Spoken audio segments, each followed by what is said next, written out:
केला बेचने वाली चुड़ैल।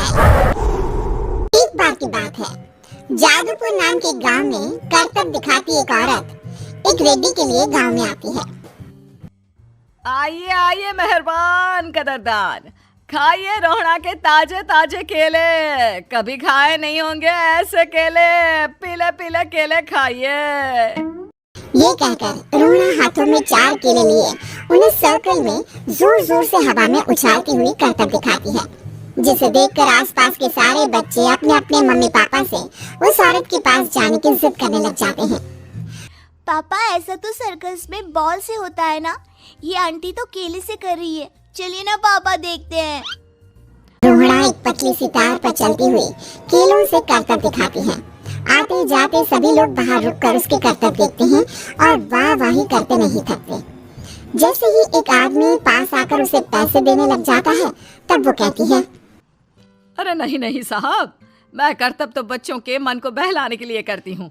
धंधा तो मेरा केले का है। पीछे देखो मेरी रिड्डी, जो भी मेरे केले खाएगा मेरी तरह चुस्त दुरुस्त और तंदुरुस्त हो जाएगा। पता चलता है क्या कि मेरी उम्र 55 की है। अरे पर ऐसे ठंड के मौसम में कोई केला क्यों खाएगा? ये ऐसे वैसे केले नहीं है साहब, ये शरीर में गर्मी देते हैं। ठंड को दूर भगाए जो भी रोहिणा के केले खाए।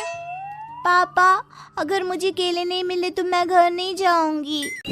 तभी उसके पापा कहते हैं कि बेटा, केले ठंड में कभी गर्मी नहीं देते। ये सब कहने की बातें हैं, सामान बेचने का तरीका है इनका।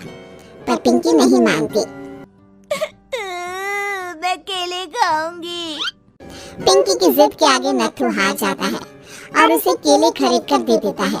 पिंकी खुश होकर केले घर ले आकर खाती है। अब मैं भी करतब करूंगी, कितना मजा आएगा। जादुई केले। पिंकी पहला केला खत्म भी नहीं करती कि वो बेहोश हो जाती है। दूसरे केले से एक काला धुआं आता है और रोहड़ा चुड़ैल बनकर बाहर निकल आती है। मेरे भूतिया केले बच्चे न खाए, ऐसा हो ही नहीं सकता। जादूपुर वालों, कब तक बचोगे?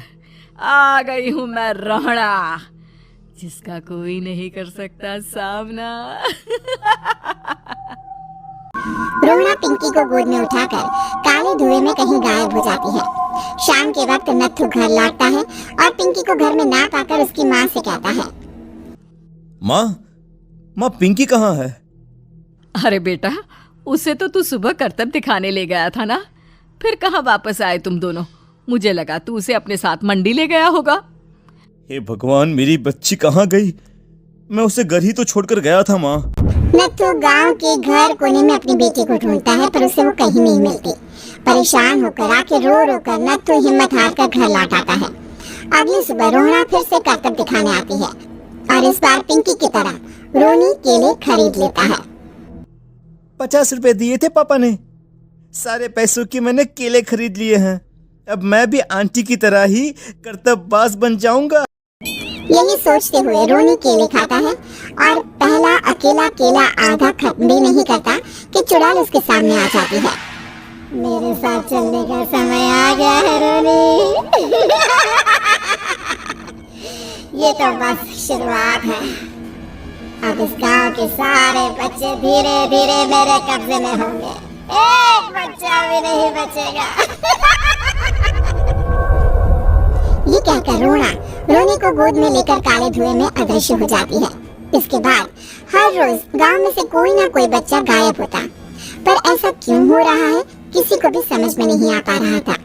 रोज की तरह अपनी बेटी पिंकी की तलाश में नथु गांव के एक तालाब के पास बैठा रो रहा था। कहाँ गई मेरी पिंकी?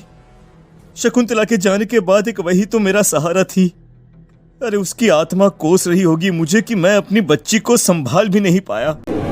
नथु ये कहता हुआ रो ही रहा था कि तभी तालाब में से उसे शकुंतला की आवाज सुनाई देती है।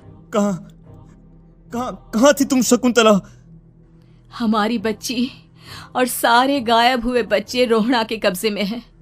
वो बच्चों को जो केले देती है उससे बच्चे बेहोश हो जाते हैं और उसके कब्जे में आ जाते हैं और वो उन्हें ले जाकर काली दुनिया में ले जाती है। पर वो ऐसा क्यों कर रही है? ये मैं नहीं जानती, पर उस दुनिया का रास्ता मैं आपको बता सकती हूँ। जहां ये नदी खत्म होती है वहां एक केले का पेड़ है, उसके नीचे एक दरवाजा है, वहीं से रास्ता जाता है उस दुनिया का। ये कहकर शकुंतला की आत्मा गायब हो जाती है। गांव के सभी लोग झुंड बनाकर उसी रास्ते से काली दुनिया में चले जाते हैं और वहां देखते हैं कि सारे बच्चे वहां काम कर रहे थे। पापा मुझे ले चलो यहाँ से। पापा पापा। सभी बच्चे अपने मम्मी पापा से लिपट जाते हैं। तो तुम लोग यहाँ तक आ गए?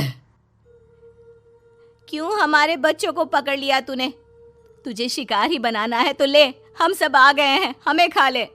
नहीं, मुझे बच्चे चाहिए। मेरे बच्चे के बदले तुम लोगों के बच्चे। क्या मतलब? मैं इसी गांव में रहने वाली एक औरत थी। केले की चोरी के इल्जाम में मेरे बेटे को गांव वालों ने इतना मारा कि वो मर गया। उसी दिन मैंने ठान लिया कि गांव वालों का भी वही हाल करूंगी। कुछ दिन बाद बेटे के चले जाने के दुख में मैं भी मर गई और मेरी भटकती आत्मा एक चुड़ैल बन गई। और फिर मैंने बदला लिया तुम सबके बच्चे छीनकर। बर्दाश्त नहीं कर पाए ना? सोचो मुझ पर क्या बीती होगी। हमें माफ कर दो रोना। पता नहीं ये किसकी गलती थी, पर हम सभी माफी मांगते हैं।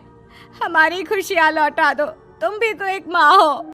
गांव वालों की बात सुनकर रोना का मन पिघल जाता है और वो बच्चों को छोड़ देती है।